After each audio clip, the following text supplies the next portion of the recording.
आरिफ अनवर हाशमी साहब कहां हैं आजकल? कहां है वो? क्या तुमने कभी समाजवादी के नेताओं के अखिलेश यादव की जबान से इनके बारे में सुना? तुमने क्या तुमने सुना कि अखिलेश यादव ने कहा कि आरिफ अनवर हाशमी को जेल में डाल दिया गया? क्यों नहीं बोलते? क्यों नहीं बोलते समाजवादी पार्टी के अखिलेश यादव? यकीनन आरिफ अनवर हाशमी हमारी दूसरी पार्टी के, मगर जब इंसाफ की बात होगी तो आरिफ हाशमी की बात करना जरूरी है। जेल में वो है और अखिलेश यादव की जबान पर नाम नहीं आता, और आकर हम पर उंगली उठाते हैं कि वो इसी आया है और काटते देखिए। मैं बताना चाह रहा हूं अखिलेश यादव को, बहुजन समाज पार्टी की बहन जी को, कांग्रेस के अगर कोई नेता है तो उनको, बीजेपी को, संघ परिवार को, असदुद्दीन ओवैसी को अल्लाह सुब्हानहू व तआला अपने रसूल सल्लल्लाहु अलैहि वसल्लम के सदक़े तुफैल में जब तक इस दुनिया में जिंदा रखेगा, असदुद्दीन ओवैसी उत्तर प्रदेश उतरला आता रहेगा, लड़ता रहेगा और नाइंसाफी के खिलाफ अपनी आवाज को उठाता रहेगा। मैं सिर्फ इस असेंबली के चुनाव के लिए नहीं आया हूं, मैं आता रहूंगा इंशाअल्लाह ताला। हम जब तक एक शऊर को बेदार नहीं करेंगे, हम जब तक आपकी सफों में इनकलाब को नहीं पैदा करेंगे, जब तक हम में अच्छाई के लिए तब्दीली पैदा नहीं होगी, जब तक हम काबे गफलत से बेदार नहीं होंगे, तब तक मैं आता रहूंगा, लड़ता रहूंगा, खोजता रहूंगा। मुझे इस बात की कोई फिक्र नहीं है कि कौन मेरे बारे में क्या कहता है, क्या इल्जाम लगाता है। अगर मैं क्या हूं वो मेरा रब जानता है कि मैं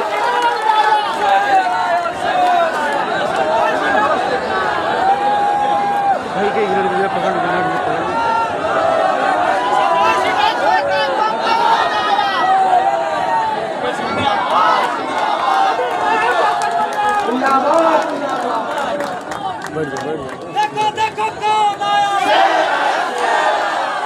देखो कौन आया, जनोसी जिंदाबाद, जिंदाबाद जिंदाबाद, जनोसी जिंदाबाद, जिंदाबाद जिंदाबाद, जनोसी जिंदाबाद, जिंदाबाद जिंदाबाद,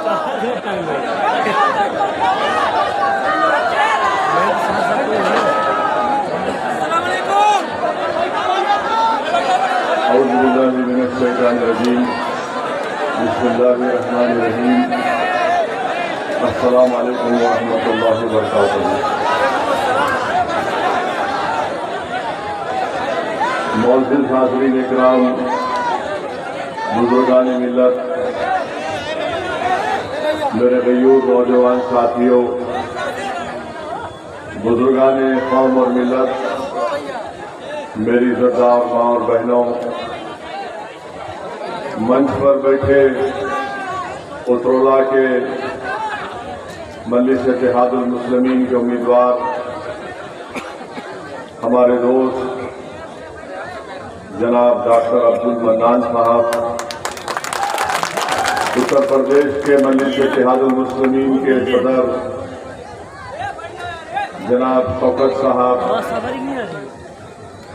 मजलिस इत्तेहादुल मुस्लिमीन के कौमी तर्जुमान मोहतरम जनाब आसिफ खान साहब और तमाम जिम्मेदारान जो आज दाइश पर शहनशीन पर तशरीफ फरमा है, मैं आप तमाम का दिल की गहराइयों से शुक्रिया अदा करता हूं कि आपने अपना कीमती वक्त निकालकर आज के इस जलसे में शिरकत की। मैं आपका शुक्रिया अदा करता हूं और यकीनन इतनी बड़ी तादाद में आप तमाम का यहाँ पर जमा होना इस बात का पैगाम देता है कि इंशाअल्लाह ताला आइंदा असेंबली या विधानसभा के चुनाव में उतरौला से इंशाअल्लाह ताला आप तमाम अपनी दुआओं से और अपने वोटों से डॉक्टर अब्दुल मन्नान को कामयाब करेंगे। मेरे अजीज दोस्तों और बुजुर्गों, उतरौला विधानसभा में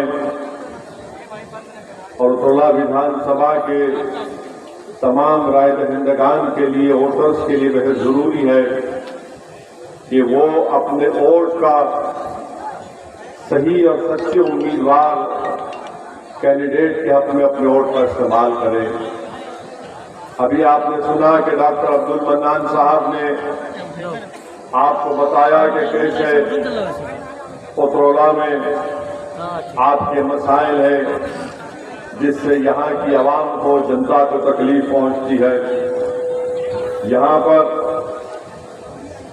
जब मनोज सिन्हा रेलवे मंत्री थे तो उन्होंने वादा किया था कि एक रेलवे लाइन डाली जाएगी उतरौला से बहरेट बलरामपुर से होते हुए, मगर जैसा नरेंद्र मोदी वादा करते हैं और भूल जाते हैं, इसी तरह उतरौला में रेलवे की लाइन नहीं डाली गई।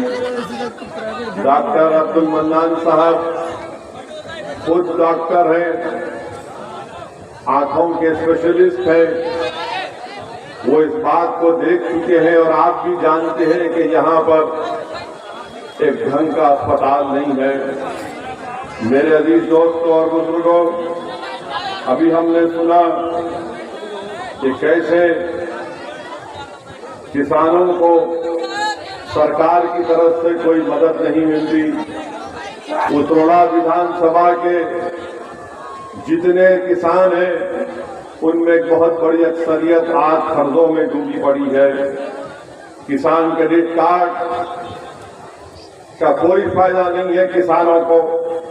वहीं पर मेरे अजीज दोस्तों और बुजुर्गों, आप ये भी जानते हैं कि जो रोड रिपेयरिंग का काम रेहरा से सादुल्ला नगर जो 32 किलोमीटर का है, माशाल्लाह उसमें 5000 खड्डे हैं। 32 किलोमीटर का फासला है और योगी आदित्यनाथ बाबा कहते हैं कि हमने सब कुछ कर दिया, मगर 5000 खड्डे उसमें हैं। वहीं पर आप देखते हैं कि उतरौला और टीटी रामपुर में भी काम रोड का नहीं हुआ, वहां पर भी अल्हम्दुलिल्लाह 10,000 खड्डे उस रोड पर है। अब आप बताइए कि आखिर कौन सा विकास का काम हुआ यहाँ पर। और फिर आप ये भी जानते हैं कि रेहरा ब्लॉक में जंगल है और जंगल में शीशम का, शेपुआ का, सागवान की झाड़ है, पेड़ है, माशाल्लाह वो भी स्मगलिंग का शिकार है। माने झाड़ और पेड़ को भी काट लिया जाता है। वहीं पर मेरे अजीज दोस्तों और बुजुर्गों, उतरौला विधानसभा में कितने लोग पढ़े लिखे हैं जो अपना नाम अपनी मादरी जबान में लिखना जानते हैं, तो मालूम हुआ सिर्फ 45% लोग उतरौला विधानसभा में अपनी मादरी जबान में, हिंदी में या उर्दू में अपना नाम लिख सकते हैं। बताइए, इतनी बड़ी तादाद में लोग अगर पढ़ना लिखना नहीं जानते तो क्या आप उन आजमाए हुए पार्टियों को वोट देंगे, उनके उम्मीदवारों को वोट देंगे जिन्होंने उतरौला विधानसभा के लिए कुछ नहीं किया। वहीं पर मेरे अजीज दोस्तों और बुजुर्गों, आप ये भी जानते हैं कि यहाँ पर बहुत से मसाइल हैं और खास तौर से जब कोविड हुआ था, जब कोविड की सेकेंड वेव हुई थी तो जून 2000 जो कोविड की पहली जो वेव हुई थी जून 2020 में, हाँ, तो हमने देखा कि 45 साल का शख्स जिसका नाम मोहम्मद अनवर है, सहदोरा गांव के रहने वाले, कचरे की गाड़ी में उनकी लाश को डालकर लेकर गए। ये काम यहाँ पर योगी सरकार ने किया, वो वीडियो सारी दुनिया में मशहूर हुआ। फिर हमने ये भी देखा कि मई की 30 इस साल 2021 को 2 लोग ले जाकर एक कोविड से मरने वाले पेशेंट को राप्ती नदी में उसकी लाश को फेंक रहे थे। मेरे अजीज दोस्तों और बुजुर्गों, बहुत से मसाइल हैं। ITI पॉलिटेक्निक की बिल्डिंग का काम जेर-ए-इल्तिवा है। वहीं पर मेरे अजीज दोस्तों और बुजुर्गों, ये मसाइल ऐसे हैं जिसका हल आपको तलाश करना है। आपने बरसों मुख्तलिफ सियासी पार्टियों को वोट किया, उनके नुमाइंदों को कामयाब किया, मगर आज आप देखते हैं कि आप उत्तरोड़ा की विधानसभा में इतने बहुत ज्यादा मसाइल हैं। इसीलिए मैं आपसे गुजारिश करने आया हूं कि आने वाले विधानसभा में मजलिस इत्तेहादुल मुस्लिमीन ने एक काबिल, एक हमदर्द और एक सुलझे हुए शख्स को अपना उम्मीदवार बनाया है, जिसका नाम डॉक्टर मन्नान है। मेरी आपसे गुजारिश है कि डॉक्टर साहब को आप कामयाब करिए। आपने मुख्तलिफ पार्टी को वोट दिया। हाँ, ये बात सही है कि कल तक आपके पास कोई विकल्प नहीं था, कोई मुतबादिल नहीं था। आज विकल्प और मुतबादिल के तौर पर मजलिस आपके दरमियान में है। मैं आपसे वादा करता हूं कि इंशाअल्लाह ताला मजलिस के उम्मीदवार की यहाँ से बहसीत विधायक अल्लाह और आप अपने वोटों से कामयाब करेंगे। तो मैं आपसे वादा करता हूं कि इंशाअल्लाह ताला डॉक्टर साहब के पीछे मैं पड़ा रहूंगा, ताकि ये तमाम आपके बुनियादी मसाइल का हल हो सके। अगर आपके पास एक लड़ने वाला विधायक होगा जो आपकी तकलीफ को अपनी तकलीफ समझेगा, जो लखनऊ जाकर उत्तर प्रदेश की विधानसभा के दरो दीवार को हिलाकर रख देगा, आपकी नाइंसाफी की आवाज को बुलंद करेगा, आपके जुल्म के खात्मे की बात करेगा, आपके बच्चे और बच्चियों की तालीम के स्कूल के बनाने का मुतालबा करेगा, रोड को अच्छी करने का मुतालबा करेगा, किसानों के कर्ज को माफ करने का मुतालबा करेगा। तो मेरी आपसे गुजारिश है कि डॉक्टर मन्नान साहब को आप अब की बार अपना वोट देकर इनको यहाँ से अपना विधायक बनाइए।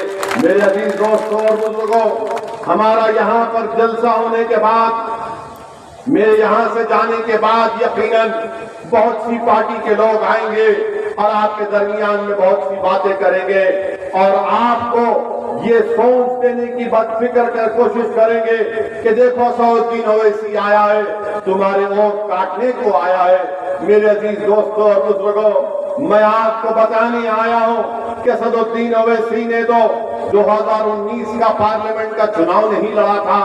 डॉक्टर अब्दुल मन्नान यहाँ से मेरे उम्मीदवार नहीं थे पार्लियामेंट के सांसद के इलेक्शन में। तो आखिर क्या वजह है कि यहाँ से बीजेपी का कैंडिडेट जीत गया? बीजेपी का कैंडिडेट इसलिए जीत गया क्योंकि समाजवादी, बहुजन समाज पार्टी और कांग्रेस का वोटर बीजेपी के उम्मीदवार के हक में वोट देकर उनको कामयाब कर दिया। क्या आपने बीजेपी को वोट दिया था यहाँ से? क्या सादुल्ला नगर के किसी लोगों ने बीजेपी को वोट दिया था? जब आपने नहीं दिया तो फिर आपको सोचना चाहिए कि कैसे बीजेपी का यहाँ से सांसद कामयाब हो गया। मेरे अजीज दोस्तों और बुजुर्गों, बल्कि ना सिर्फ सादुल्ला नगर, बल्कि उत्तरोड़ा, बल्कि पूर्वांचल, बल्कि पूरे उत्तर प्रदेश के मुसलमानों से सऊद्दीन ओवैसी कह रहा है आपके वोट की अहमियत नहीं रही, आपके वोट की अब अहमियत नहीं रही। अगर आपको अपने वोट की अहमियत को दिखाना है, अगर आपको अपनी सियासी ताकत दिखाना है, अगर आपको अपनी किसी भी किस्म से अपने वजूद का एहसास दिलाना है, तो आपको इस बार मजलिस इत्तेहादुल मुस्लिमीन के हक में अपने वोट का इस्तेमाल करना पड़ेगा। अगर आप अपने वोट का इस्तेमाल मजलिस के हक में करेंगे तो आपकी वोट की वैल्यू बढ़ेगी, आपके वोट का वजन बढ़ेगा, आपकी अहमियत बढ़ेगी, आपके मसाइल का हल होगा। वरना ये लोग समझते ही है कि उत्तरोड़ा हो, सादुल्ला नगर हो, पूर्वांचल हो, उत्तर प्रदेश हो, उत्तर प्रदेश का मुसलमान कहाँ जाएगा हमको छोड़कर। मेरे अजीज दोस्तों और बुजुर्गों, मैं आपसे कह रहा हूं कि हम आपके दरमियान में है। आपने बरसों गैरों का साथ दिया। मैं आपसे अपील करने आया हूं कि आज मजलिस आपकी जमात है, आप इसको थाम लीजिए, इसको मजबूत करिए अपनी दुआओं से, अपने वोटों से, ताकि ये नाइंसाफी के दौर का खात्मा हो सके। मैं आपको एक मिसाल देकर जाऊंगा। यहाँ के आपके एक साबिक़ा एमएलए साहब आरिफ अनवर हाशमी साहब कहाँ हैं आजकल? कहाँ है वो? क्या तुमने कभी समाजवादी के नेताओं के अखिलेश यादव की जबान से इनके बारे में सुना? तुमने क्या तुमने सुना कि अखिलेश यादव ने कहा कि आरिफ अनवर हाशमी को जेल में डाल दिया गया? क्यों नहीं बोलते, क्यों नहीं बोलते समाजवादी पार्टी के अखिलेश यादव? यकीनन आरिफ अनवर हाशमी हमारी दूसरी पार्टी के, मगर जब इंसाफ की बात होगी तो आरिफ हाशमी की बात करना जरूरी है। जेल में वो है और अखिलेश यादव की जबान पर नाम नहीं आता, और आकर हम पर उंगली उठाते हैं कि वो इसी आया है वोट काटने के लिए। मैं बताना चाह रहा हूं अखिलेश यादव को, बहुजन समाज पार्टी की बहन जी को, कांग्रेस के अगर कोई नेता है तो उनको, बीजेपी को, संघ परिवार को, असदुद्दीन ओवैसी को अल्लाह सुब्हानहू व तआला अपने रसूल सल्लल्लाहु अलैहि वसल्लम के सदक़े तुफैल में जब तक इस दुनिया में जिंदा रखेगा, असदुद्दीन ओवैसी उत्तर प्रदेश उतरला आता रहेगा, लड़ता रहेगा और नाइंसाफी के खिलाफ अपनी आवाज को उठाता रहेगा। मैं सिर्फ इस असेंबली के चुनाव के लिए नहीं आया हूं, मैं आता रहूंगा इंशाअल्लाह ताला। हम जब तक एक शऊर को बेदार नहीं करेंगे, हम जब तक आपकी सफों में इनकलाब को नहीं पैदा करेंगे, जब तक हम में अच्छाई के लिए तब्दीली पैदा नहीं होगी, जब तक हम काबे गफलत से बेदार नहीं होंगे, तब तक मैं आता रहूंगा, लड़ता रहूंगा, बोलता रहूंगा। मुझे इस बात की कोई फिक्र नहीं है कि कौन मेरे बारे में क्या कहता है, क्या इल्जाम लगाता है। अगर मैं क्या हूं वो मेरा रब जानता है कि मेरे दिल में क्या है। इस दुनिया में कामयाबी का जामिन कोई नहीं है सिवाय अल्लाह के मेरे। आखिरत में भी मेरी कामयाबी का जामिन रसूलुल्लाह सल्लल्लाहु अलैहि वसल्लम की सिफात रहेगी। ये दुनिया की कोई ताकतें मेरा कुछ नहीं बिगाड़ सकेगी। मेरे अजीज दोस्तों और बुजुर्गों, अपनी हिम्मत और हौसले को बुलंद रखो, ख्वाब देखना शुरू करो। ख्वाब देखना कोई गुनाह नहीं है। अगर उत्तर प्रदेश के 19% मुसलमान ये ख्वाब देखते हैं कि मेरा भी कोई नेता हो जैसा यादव समाज का नेता अखिलेश है, क्या वो ख्वाब देखना गुनाह है? मैं तो ख्वाब दिखा रहा हूं तुमको और तुमको बता रहा हूं कि ख्वाब की ताबीर इस कौमी जामेनामा कैसे पहनाया जाए। मैं ख्वाब की बात कर रहा हूं, मैं आसमान से तारे तोड़कर लाने की बात नहीं कर रहा हूं। मैं समंदर की तह में जाकर उसकी खाक को उठाकर लाकर बात नहीं कर रहा हूं। मैं कह रहा हूं कि उत्तर प्रदेश में हर समाज का एक नेता है, हर समाज की एक आवाज है। अगर किसी समाज का कोई नेता नहीं है, अगर किसी समाज की कोई आवाज नहीं है, अगर कोई समाज को दबाया जा रहा है, कुचला जा रहा है, तो उसका नाम उत्तर प्रदेश का मुसलमान है। ताली नहीं मारने के लिए कह रहा हूं बात, आपको फिक्र देना चाहता हूं कि आप जब यहां से उठकर जाएंगे तो एक पैगाम लेकर जाएंगे। 2 बार का विधायक आरिफ अनवर हाशमी साहब जेल में है और अखिलेश यादव की जबान से उनका नाम नहीं निकलता। मेरे अजीज दोस्तों और बुजुर्गों, दूसरी मिसाल देता हूं, तुम मेरी बात समझ जाओगे। लखीमपुर खीरी में क्या हुआ जानते हैं ना आप? जानते हैं ना? लखीमपुर खीरी में हमारे किसान भाइयों को गाड़ी से उनको रोन दिया गया, गाड़ी से उनको रोन दिया गया और गाड़ी में बैठने वाले का नाम क्या था? आशीष मिश्रा। आशीष मिश्रा था। आशीष मिश्रा के बाद कौन है? अरे बोलो बाबा, डरने की क्या बात है? अजय मिश्रा। अजय मिश्रा कौन है? मोदी के मंत्री है ना? है ना? अब सुनो यहां पर मजे की बात, बल्कि नाइंसाफी की बात हो रही है। मैं आपको बता रहा हूं, बेटा अपनी गाड़ी से 5 किसानों को, 4 किसानों को मार देता है। एक उसमें हमारे सहाफी भी है, कश्यप साहब, उनकी भी मौत हो जाती है। अब आप ये देखिए कि अजय मिश्रा मंत्री है, कहते हैं कि हाँ वो जो जीप गाड़ी थी मेरी थी, वो जीप गाड़ी थी मेरी थी। एक पहला पॉइंट ये, उनका बेटा कहता है कि मैं तो नहीं था, मैं तो खूब कुश्ती हो रही थी, दंगल देख रहा था। मगर किसानों ने कहा कि इनका बेटा गाड़ी में बैठा था, इसने गाड़ी चलाई और 5 लोगों की इसकी वजह से मौत हुई। सुप्रीम कोर्ट में मामला गया, सुप्रीम कोर्ट के चीफ जस्टिस ने इस मामले का नोटिस लिया। तो कल की बात है कि उनके बेटे को, आशीष जिसका नाम है, आशीष को पुलिस बुलाती है, 10 घंटे अपने थाने में बिठाती है और 10 घंटे में 10 मरतबा आशीष को नाश्ता खिलाया जाता है। नाश्ता खिलाया जाता है। ऐसा लग रहा था कि बबुआ अपने सास और ससुराल में मिलने गया है, अपने सास और ससुर से मिलने गया, खाने नहीं गया। हर थोड़ी देर को चाय, बिस्किट, समोसा, क्या क्या आ रहा था। आप बताइए फिर क्या होगा। अच्छा, फिर सवाल यह पैदा होता है कि नरेंद्र मोदी ने अजय मिश्रा को कैबिनेट से क्यों नहीं निकालते? निकालना चाहिए ना। अगर बाप मंत्री हो, गाड़ी बाप की हो और बाप की गाड़ी से 5 लोगों की मौत हो जाती है और बाप खुद कह रहा है कि मेरी गाड़ी है, बाप खुद कहता है अपनी तकरीर में कि सुधर जाओ वरना तुमको 2 मिनट में सुधार देंगे। तकरीर के 2 दिन के बाद 5 किसानों को मार दिया जाता है, उनका कत्ल कर दिया जाता है, उनका मर्डर कर दिया जाता है, उनकी हत्या कर दी जाती है। तो नरेंद्र मोदी मंत्री को नहीं हटाते, क्यों नहीं हटाते बोलो आप? क्यों नहीं हटाते नरेंद्र मोदी, बताइए ना। इसलिए नहीं हटाते क्योंकि अजय मिश्रा का ताल्लुक ऊंची जात से है, आला जात से है।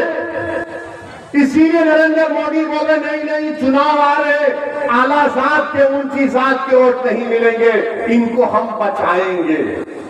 अगर आशीष की जगह उसका नाम अतीक होता, आशीष की जगह उसका नाम अतीक होता, तो क्या बुलडोजर नहीं चल जाता उसके घर के ऊपर? क्या बुलडोजर नहीं चलता? तो नाम आशीष है, अतीक नहीं है, तो कहा कि आशीष है तो हमारा शिशिर है, हम इसको बचाएंगे। अतीक है तो गुंडा है, बाहुबली है, माफिया है, और आशीष जो है लोकप्रिय नेता है। नाम आशीष है तो घर पर बुलडोजर नहीं जाएगा बाबा आपका, योगी बाबा आपका बुलडोजर नहीं जाएगा। क्या आपके बुलडोजर पर लिखा हुआ है कि खाली मुसलमान का घर तोड़ा जाएगा? क्या मुसलमान का घर तोड़ा जाएगा जिस पर हत्या का इल्जाम है, मर्डर का इल्जाम है, जो गाड़ी में बैठकर गाड़ी चलाता है? बीजेपी को मैं कहूंगा, बीजेपी के लोगों से, कि कमल का निशान बदल दीजिए और एक गाड़ी जीप रख लीजिए थार की, ये हमारा निशान है, हम रोक देंगे सबको। बताइए आप आशीष को, मंत्री को नहीं हटाते, उनके अब्बा को? योगी जी आशीष के अब्बा जान को नहीं हटाएंगे? क्या तुम ही बोल सकते अब्बा जान, हमारी मुंह में जबान नहीं है? क्या नरेंद्र मोदी आशीष के अब्बा जान को नहीं हटाएंगे आप? मोदी जी क्यों नहीं हटाएंगे अब्बा जान को? आप हटाना चाहिए ना अब्बा जान को। आप तो बोलते हैं कि मैं कोई चीज को, गलती को बर्दाश्त नहीं करता। बाबा, क्या आशीष के अब्बा को आप बचाएंगे या जेल को भिजाएंगे? बाबा को बताना पड़ेगा ना उत्तर प्रदेश की जनता को। बाबा तो हर बात पे अब्बा जान बोलते हैं। आपकी अब्बा जान मंत्री बनकर बैठे, देश की सुरक्षा के मंत्री हैं। उनका बेटा गाड़ी से किसानों को मार दिया। अब ये समझ में आया आपको नहीं आया? मुझे बताइए कि अब्बा जान का नाम अजय मिश्रा है, बेटे का नाम आशीष है, अतीक नहीं है।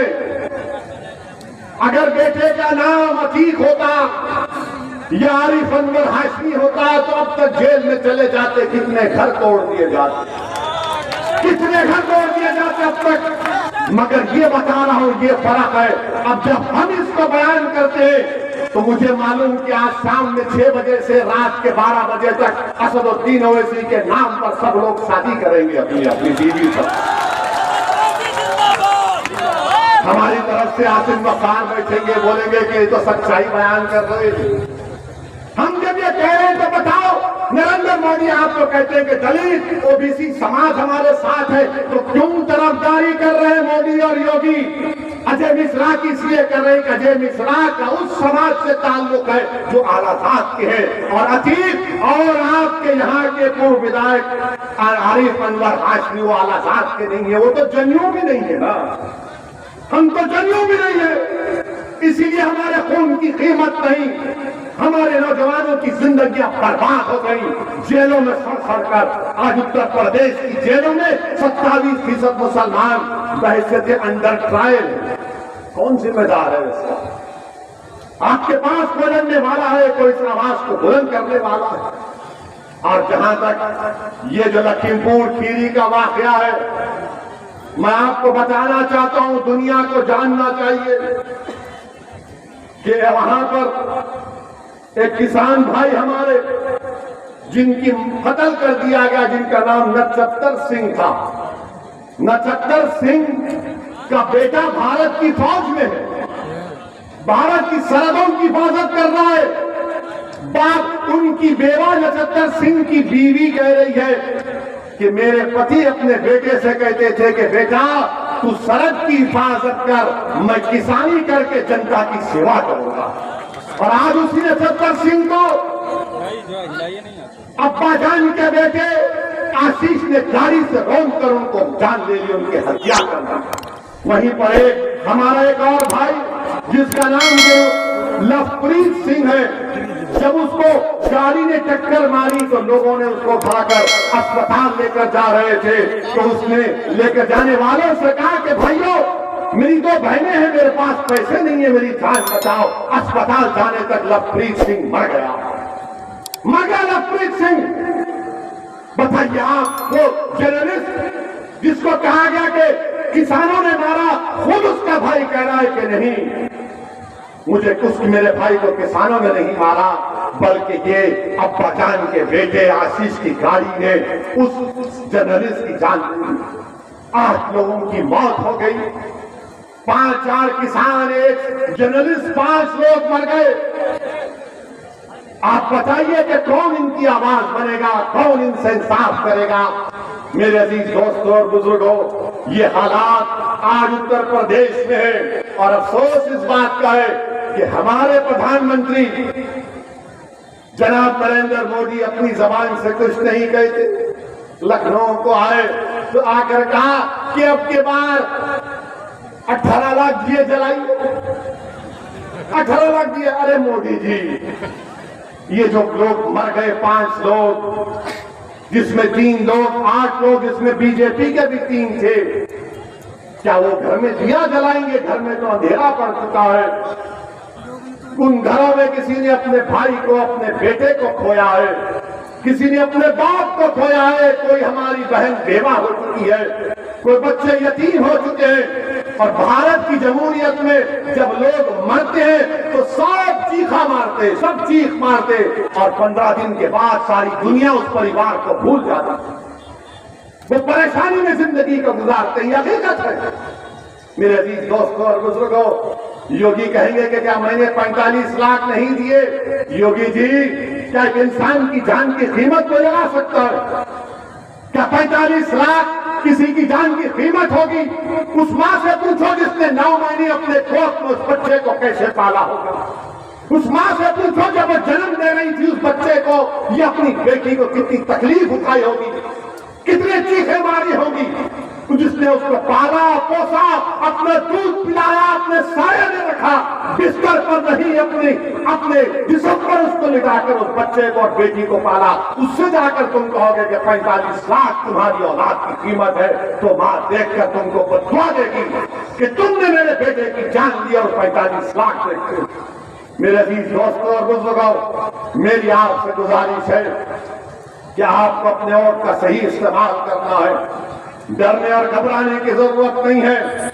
मेरी आपसे गुजारिश है कि ये बहुत से मसाइल आपके पास हैं और आप देख भी रहे हैं कि मैं समाजवादी पार्टी की बात किया कि हर जगह हम पर कि हमने आकर ऐसा कर रहे, हम पूछना चाह रहे समाजवादी पार्टी से कि जरा ये तो बताइए कि उन्नाव के फैसल को कोई जानता है? वो उन्नाव का फैसल जो तरकारी बेचता था, जिसको उत्तर प्रदेश की पुलिस ने अपने थाने में लेकर खूब पीटा, वो मर गया, तो फैसल के पास कोई नहीं जाता है।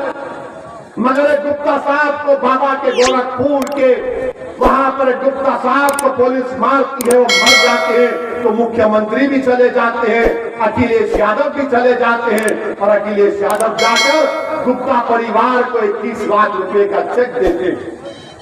और फैसल की जान की कोई कीमत नहीं है, क्योंकि समाजवादी जानती है कि मुसलमान कहां जाएगा हमको छोड़कर। ये तो हमारा कैदी है, इसको हमने बंधक बनाकर रख लिया, इसको सोचने समझने की तमीज नहीं है। हमने इनकी सोच में डाल दिया कि तुम पैदा होने के बाद सिर्फ वोट डालना, नेता नहीं बनना। मैं आपको बताने आया हूं कि आप नेता बनेंगे इंशाअल्लाह ताला। आप ही की सफों से उत्तर प्रदेश नहीं, भारत का कद्दावर निकलेगा, शख्स जो नेता बनेगा इंशाअल्लाह ताला। मैं उतरौला उत्तर प्रदेश के मुस्लिम अकलियत को पैगाम देने आया हूं कि टिकट क्यों मांगते हो? तुम टिकट बांटने के आज मौकफ में हो। तुम क्यों जाकर टिकट मांगते हो? अरे तुम टिकट बांट सकते हो। तुम 19% हो उत्तर प्रदेश में, तुम 19% आबादी में हो और 27% उत्तर प्रदेश के जेलों में मुसलमान हैं। 27% हमारे बच्चे अनपढ़ हैं, बच्चियां पढ़ नहीं सकती। हमारे महल्ले में कोई तरक्की विकास का काम नहीं होता। मेरे अजीज दोस्तों और बुजुर्गों, 2% मुसलमानों के बच्चे ग्रेजुएट बनते हैं। आपको तब्दीली पैदा करना है, आपको एक तब्दीली पैदा करना है। आपकी बार अपने वोट का सही इस्तेमाल करिए। हाँ, अब ये रहा सवाल कांग्रेस पार्टी का, ये कांग्रेस पार्टी में अब दम नहीं रहा। अगर आप दुनिया के सबसे बड़े हकीम को भी लाएंगे और हकीम साहब को बोलेंगे इस पार्टी को जिंदा करने की कोई दवा है, तो हकीम साहब बोलेंगे बेटा तुझे ताकत की दवा दे सकता हूं, इस पार्टी में अब कुछ नहीं रहा। जिंदगी नाम की कोई चीज नहीं रही। जिन्होंने हमारे वोट का इस्तेमाल किया, हमारा बेड़ा फर्क कर दिया। याद रखो, सादुल्ला नगर के तमाम जिम्मेदारों, नौजवानों, मेरी माँ और बहनों, उत्तर प्रदेश में अगर आप अपनी अहमियत चाहते हैं, उत्तर प्रदेश में आप अगर अपनी वोट के वजन को देखना चाहते हैं, तो मुत्तहदा तौर पर मजलिस में अपने वोट का इस्तेमाल करिए। हमने एक बेहतरीन शख्स को आपका कैंडिडेट बनाकर दिया है। डॉक्टर मन्नान साहब पढ़े लिखे काबिल हैं, बेलोक हैं, बेनफ है। आप अपना एक वोट मजलिस के निशान पर लगाइए, अपनी आवाज को मजबूत करिए। इंशाअल्लाह ताला आइंदा महीने में उतरौला विधानसभा में हम आएंगे, बल्कि आते रहेंगे इंशाअल्लाह ताला। आपसे दुआ है कि आप मजलिस की कामयाबी के लिए दुआ करिए और आपको मैं इस माह रब्बिल अव्वल की मुबारकबाद भी देता हूँ कि रसूलुल्लाह सल्लल्लाहु अलैहि वसल्लम की आमद का महीना है। अस्सलाम वालेकुम व रहमतुल्लाहि व बरकातहू।